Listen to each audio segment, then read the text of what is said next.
All right, guys, this right here is Hayla Stallworth.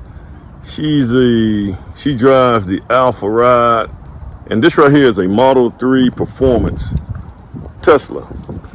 So she just actually, guys, I used to drive this right. I think I drove this thing for about 2 years, 3 years. How many years? 2 years. 2 years, and I decided I wanted to get the Cybertruck. So I just went on ahead and gave this one away and kind of got me in this Prius right here for now until I can get me a Cybertruck done. But I want Hayla actually went from this here. This is a Hyundai Sonata Hybrid. You guys can see this right here. It's a little bit bigger than the Tesla, but let's get her take on what she think. All right, tell me the good and bad. Let's start with the bad first. Are there any negative things that let me get over here. What are some of the negative things that you think going from the Hyundai to this Model 3 Performance? I don't think there's any negatives. The only thing I could think of was getting used to the braking difference. But everything on this car definitely surpasses the Hyundai. You don't see any negative? What about range anxiety? I don't experience anything like that. Because I think I charge it on, before I think that it'd run out. Okay. And it's pretty good. It does a little plus or minus to let me know, give or take of what it'll end on. Have you ever got into a situation to where you was afraid that you was about to run out of range, like going on a long trip? Have you been on long trips? I have. I've driven about 2 hours in it, about, I think it was 100 miles. Okay. But it didn't run out pretty quickly. And I was in a constantly moving. It wasn't stopping no traffic or anything. And the range did great. Okay. So, all right, well, tell me some of the good things you like about it. We can just kind of go look at it. I mean, I want you to kind of open it up and just kind of tell me. You do want to? Yeah. Now, this right here car, guys, I tell you what, if you get one of these right here, one of the first things I did was I had it ceramic wrap. I had the ceramic wrap on it. Then I had the PPF on the front because, you know, the way the Tesla looks on the front.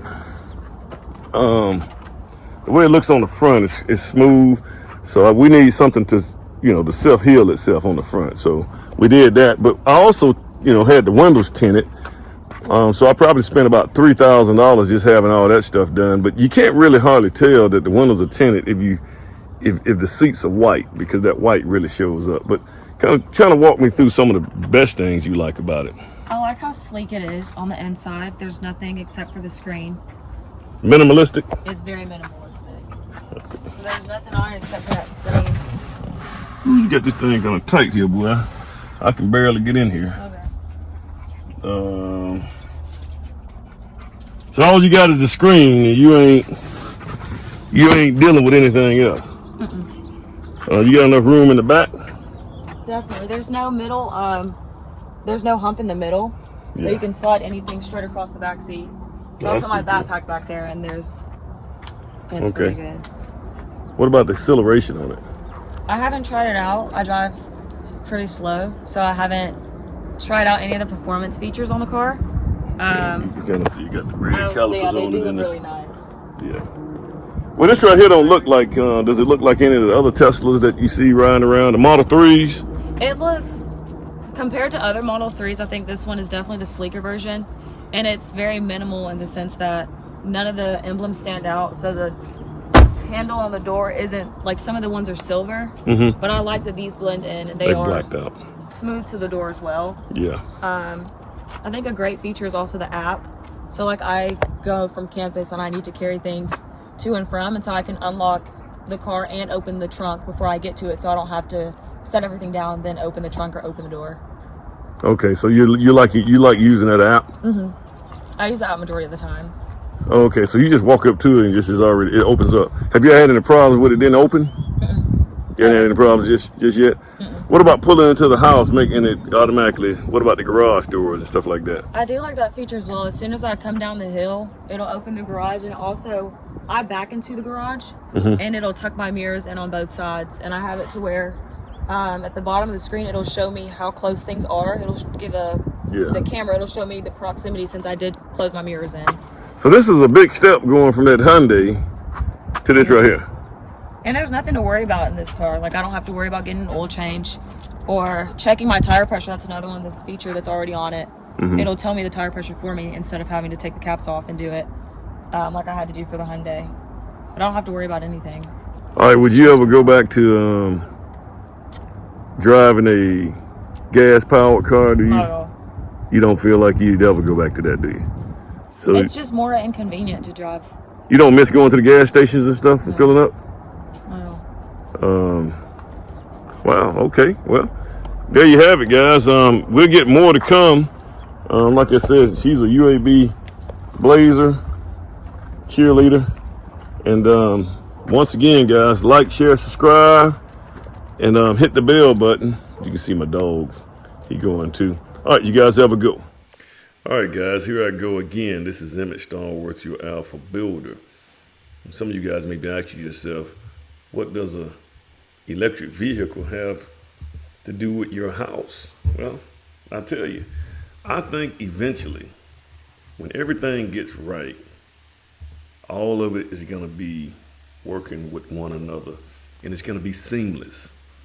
If we're going to, we got about 8 billion people on this planet. And right now, with the way the energy grid is set up, it's just not sustainable to handle the capacity, guys.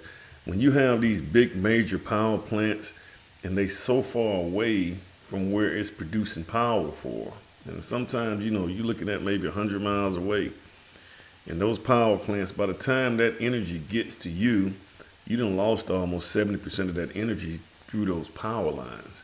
But if you can do everything locally, that's how that would work for everybody, everything. So a lot of people, when I was, I drove that car for about 2 years. I actually want to get something else that's going to be an EV, maybe a electric truck. I'm thinking about the Cybertruck, but I had a lot of people, especially people who drive ICE cars. When I say ICE cars, that's internal combustion engines. The people who drive those, a lot of time they say, well, this is what I like, and those batteries are gonna cost you $40,000-$50,000 to replace. They hate, and a lot of they hate Tesla. They hate energy vehicles, and I'm gonna tell you why it's really hated. Because it's almost like here in the United States, it's almost like a political. It's like a political party. It's like, what political party are you gonna pick? Are you going to be with the Democrats who, say, for instance, Biden is pushing the EV market, or, are you going to be with the Republicans or whatever? Now, I do agree. I'll be honest with you guys. I do agree that I don't think the government should give any incentives for electric vehicles. This is just my opinion. I think you should just allow capitalism and free enterprise just do what it's going to do.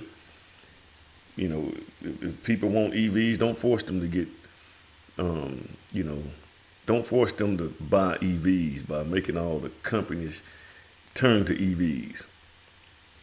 If it's beneficial for you, if it will save you money, if it's a good product, if it will bring value to your life, then these companies who are making these EVs, that should be something that they try to figure out how to get or relate that to the people that they're trying to sell their product to. The government shouldn't have anything to do with it. I get it, guys. I mean, we digging coal right now for most of our energy, and it's still combustion. It still create carbon emissions. But now the main goal, guys, is to do renewable energy. So we need to start building our homes to where our homes have solar, geothermal. If you live close to the water, you can get hydroelectric, etc. But these renewable energy sources should be put here. We should use them on our personal homes in order to generate enough power to maybe charge up our batteries at homes. Then once the car pulls in at the end of the day, you can use those batteries to charge charge the cars up. And that way we really won't need to rely on being connected to the energy grid. We can produce our own energy. I mean, the sun gives us as much energy as we need.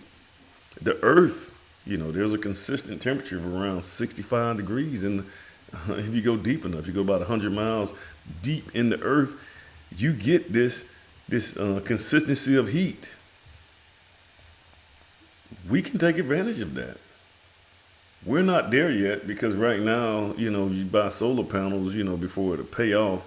It's just that we hadn't gotten it to that point yet. But let free enterprise and let the free market do what it do. Let these guys figure out a way to get, if they want to be alive and they want to be sustainable, a sustainable company, let them figure out a way to do the technology and get the cost down to where the general public can afford it. And then that way, you can have an EV. You're not out here drilling for gas.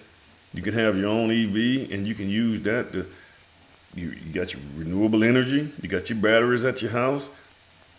You got everything you need. I've been thinking about this for years, guys. And that's why I think that the new houses, if it were me and you're building a new house, guys, some of you home builders out here, go ahead and, do your 400 amp system and get it set up for this right here on the front end. And, I mean, even if you don't believe in the EV market, that's fine. But, I'm sure you want to sell your house at some point in time. That could be a selling point. So this is why all this right here comes together. And really, to be honest with you, just driving in those EVs, man, I mean, to me, it was just an experience. It's not like that, I have an allegiance with Elon Musk or something like that, man. I mean, like I said, I don't think the government should be involved in what you pick. And I think the problem that we have here in the United States, especially with people, I used to see me in the car and they'd say, hey, you're going to spend $50,000 if you got to get another battery. It's just the fear of EVs. Now, number one is change. People don't like change, especially if you've been thinking a certain way for so long. You just don't like change, but we have to embrace change, And some people don't like Elon Musk. They don't like the stuff that he says.